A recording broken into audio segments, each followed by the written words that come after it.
मुघलांना सळो की पळो करून सोडणारे आणि ज्यांनी क्षेपणास्त्राचा शोध लावला, ज्यांची विज्ञानाच्या क्षेत्रामध्ये सुद्धा एक वेगळी झेप होती, असे मैसूर संस्थानाचे त्या काळचे राजे शहीद टिपू सुलतान यांची जयंती लातूर जिल्ह्यामध्ये नव्हे तर देशभरामध्ये मोठ्या प्रमाणात साजरी केली चालली।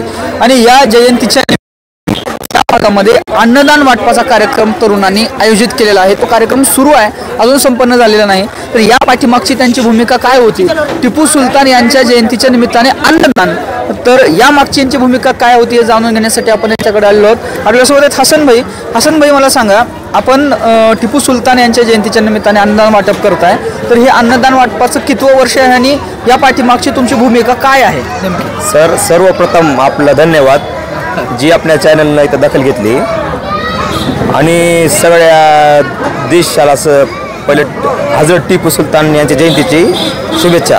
नक्कीच तुम्हाला शुभेच्छा। ही जी अन्न वाटप आहे ही मागच्या 8 ते 10 वर्षापासून होत आहे। आमची अशी भूमिका आहे की डॉल्बी न लावता, डीजे न लावता, पैसे विनाकारण खर्च न करता त्या पैशाचा काहीतरी चांगलं कामावं त्या हिशोबानं आम्ही अन्न वाटवलेलं आहे। इथं अन्न वाटपमध्ये म्हणजे लंगर दावत याम, म्हणजे इथं हिंदू, मुस्लिम, शीख सगळे बौद्ध सगळे मानवतेच्या भावनेचं भूक का कोई धर्म नाही होता। त्या हिशोबानं आम्ही पाठीमागच्या 8 ते 10 वर्ष झाले इथं अन्न वाटप करत आहेत। तो आपण पाहू शकता कि मानवतेच्या दृष्टिकोनातून या ठिकाणी अन्नदान वाटप केलेला है। मैं हमारे साथ और भाई है।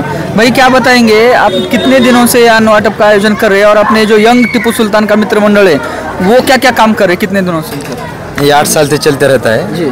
हर साल ऐसे ही रहता है, तो हमको ये सब करके खुशी मिलती और सब हमारे भाई लोग साथ देते हैं इसमें और ज़रा हौसला बढ़ता है। अब इसका खर्चा वगैरह जो आता है खर्चा नहीं, अब हर कोई उनके दिल से देता है, किसी को बोलने की जरूरत नहीं।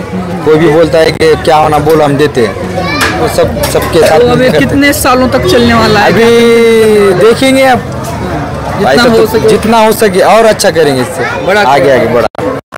सोहेल भाई आहेत, सोहेल भाई कडून जाणून घेऊया। सोहेल भाई काय सांगाल, आता अन्नदान वाटपाचा कार्यक्रम पण आयोजित केलेला आहे आणि विशेष करून आता तुम्ही सामाजिक कामामध्ये सक्रिय असता, विद्यार्थी दशेपासून आपण आंदोलन करत आलेले आहात, हा इतिहास आहे।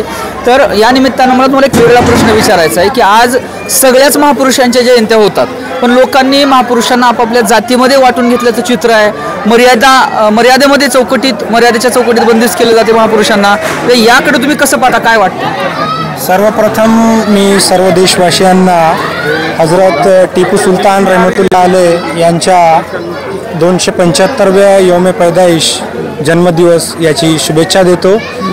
आणि विक्रांतजी, तुम्ही जसं प्रश्न विचारला की सर्व लोकांनी आपल्या आपल्या महापुरुषांना वाटून घेतलं आहे, तर मला एवढंच सांगायचं आहे आपल्या चॅनलच्या माध्यमातून सर्व जनतेला किंवा सर्व समाज घटकांना की महापुरुष हे सर्व धर्मीय समभाव समानतेचे विचार ठेवणारे महापुरुष सर्वच होऊन गेले। जसं छत्रपती शिवाजी महाराज असतील, डॉक्टर बाबासाहेब आंबेडकर असतील,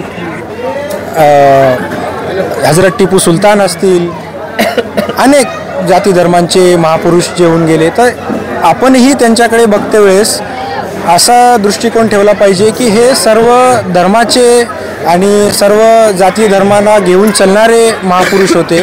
यांनी जे कारकीर्द, यांची जी कार्य आहेत, यांची पार्श्वभूमी जर आपण बघितली तर यांनी सोबत घेऊन त्यांच्या सुखादुःखात साथ देऊन एक रयतेचं राज्य जसं शिवाजी महाराजांनी उभं केलं होतं, तसं हजरत टिपू सुलतान यांनी अंग्रेजांना या देशात मी येऊ देणार नाही त्याच्यासाठी लढत राहून स्वतः शहीद झाले आणि तेव्हाच त्यांनी त्यांचा संघर्ष थांबवला, म्हणजे जीव गेला आणि संघर्ष थांबला, असं हे व्यक्तिमत्व। मला काय वाटतं, टिपू सुलतान यांचा संघर्ष ज्या भांडवली किंवा वसाहतवादी विचारांच्या विरोधामध्ये होता, लोकांच्यावर होणाऱ्या अन्यायाच्या विरोधात सुद्धा टिपू सुलतान हे उभे होते, आदर्श म्हणून त्यांच्याकडे आपण पाहतो। आजच्या काळात टिपू सुलतान यांचा विचार लोकांपर्यंत घेऊन जाण्यासाठी तरुण म्हणून तुमच्या डोक्यात काय कल्पना आहे? तर आजच्या काळात आम्ही टिपू सुलतान यांचे विचार रुजवण्याचा प्रयत्न करत आहोत की त्यांनी कशा प्रकारे देशाला स्वातंत्र्य त्यावेळेस 1700च्या काळामध्ये इंग्रजांसोबत लढून ज्या प्रकारे देशाचे पहिले स्वातंत्र्य सेनानी आपण त्यांना म्हणू शकतो की त्यांना लक्षात ठेवलं पाहिजे, त्यांना त्यांचेही विचार आपल्यापर्यंत पोहोचले पाहिजेत की त्यांनी काय त्यावेळेस देशासाठी केलं होतं. कारण कुठे ना कुठं आपण बघतो की मनुवादी मानसिकता जी आहे ते खूप पसरत चाललेली आहे आणि त्या मानसिकतेला रोखण्यासाठी आपल्याला या महापुरुषांचे विचार समोर आणणं गरजेचं आहे. आणि त्या हिशोबानेच आपण या ठिकाणी आमचे टिपू चौक मित्रमंडळाचे जे यंग बॉईज आहेत किंवा आपण सहकारी माझे मित्र सैफ मोमीन असतील, हसन शेख असतील, फरदीन शेख असतील, तोहिद शेख असतील किंवा सर्वच मान्यवर, मी आता प्रत्येकाचं नाव नाही घेणार, सगळ्यांनी मिळून हा जो कार्यक्रम आयोजित केला आहे या कार्यक्रमामध्ये मेन महत्त्वाचं म्हणलं तर आपण इथे अन्न वाटप करतोय.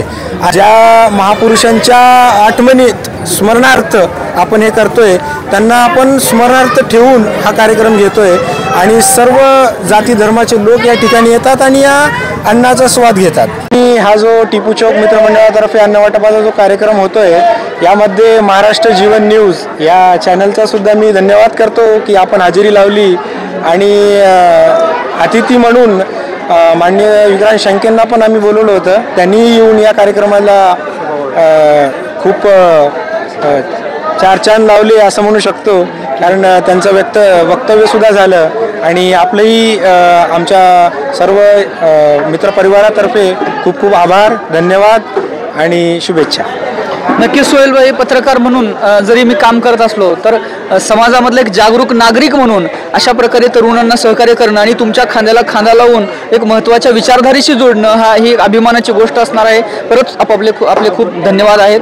आणि महाराष्ट्र जीवन न्यूज चॅनल हे मी अधिकारिकरित्या सांगतोय की हे चॅनल समाजामध्ये एक महत्त्वाची विचारधारा घेऊन जाण्यासाठी आणि सुदृढ आणि सशक्त समाज निर्माण व्हावा, पुरोगामी विचाराचं चॅनल म्हणून हे काम करत आलेलं आहे. आणि महाराष्ट्र जीवन न्यूजची ही बांधिलकी आहे ते सर्वसामान्यांसोबत, इथला दलित असेल, मजूर असेल, शेतकरी असेल, इथला तरुण असेल, या सर्वांच्या न्याय हक्कासाठी काम करणं आणि त्याचबरोबर त्यांनी अशा वेगवेगळ्या प्रकारचे जर कार्यक्रम करत असतील तर त्या कार्यक्रमाला प्रसिद्धी देणं हे सुद्धा महाराष्ट्र जीवनचे पत्रकार म्हणून मी माझं काम मानतो. हमारे साथ फैयाज भाई भी है. फैयाज भाई हमारे वो साथी है जो विद्यार्थी आंदोलन में हमारा साथ उन्होंने दिया, वो आज यहाँ पे दिख रहे हैं, हम उनसे भी बात करेंगे. फैयाज भाई क्या बताएंगे टीपू सुल्तान जी के विचार लोगों तक पहुँचाने के लिए, क्या प्लान है आपके पास? सर्वप्रथम शहीद टीपू सुल्तान रहमतुल्लाह अलैह की 275वीं जयंती के निमित्त मैं सबको हार्दिक शुभकामनाएं देता हूँ. जी. टीपू सुल्तान हे भारत के पहले स्वतंत्र सेनानी थे, जिन्होंने उनको स्वतंत्र सेनानी बोलते हैं अपन. उन्होंने अंग्रेज़ों के खिलाफ लड़ाई लड़ी थी और वो मैसूर के शासक थे और वो भारत की शान है अपने. जैसे कि हज़रत टीपू सुल्तान के बारे में अपन बोलेंगे कि हज़रत टीपू सुल्तान ने जो है मंदिरों को कई सोना कई पैसे दान दिए थे. तो उनको मिसाइल मैन भी कहा जाता है. वो मिसाइल का भी निर्माण किए थे. उनके विचार को लेकर जो आज टीपू बॉयज़ है, टीपू बॉयज़ लातूर के वती से आज जो कार्यक्रम जो लिया गया है वो कार्यक्रम आज यहाँ पर अन्न वाटप का कामयाब होगा आप सबकी दुआओं की वजह से. यहाँ पर टीपू बॉयज़ के जो जिम्मेदार है हमारे हसन भाई शेख और सैफ भाई मोमीन, सोहेल भाई, जो आदि अधिकारी जो कार्य करते हैं यहाँ पे, इच्छुक जो चाहने वाले हैं, हज़रत टीपू सुल्तान जयंती अपना जो अन्न वाटप का कार्यक्रम लिया गया है, तो यहाँ पर सभी का सपोर्ट, सभी का यहाँ पर दिखाई देता है अपनों को. तर आपण पाहू शकता की टिपू सुलतान यांचा विचार लोकांपर्यंत पोहोचवण्यासाठी कृतिशील अशा प्रकारच्या कार्यक्रमाचं आयोजन टिपू सुलतान चौकामध्ये तरुण मंडळींनी या ठिकाणी केलेलं आहे. तर अशा प्रकारे सगळ्या महापुरुषांना जातीमध्ये वाटून न घेता सर्व धर्मसमभाव जो महापुरुषांच्या ठायी होता तो सुद्धा त्यांच्या अनुयायांच्या ठायी आला तर आपला देश हा अजून सुंदर आणि अजून विकसित होईल यामध्ये शंका नाही. मी विक्रांत शंके, कॅमेरा पर्सन आदित्य वसाळेसह महाराष्ट्र जीवन न्यूजसाठी लातूर.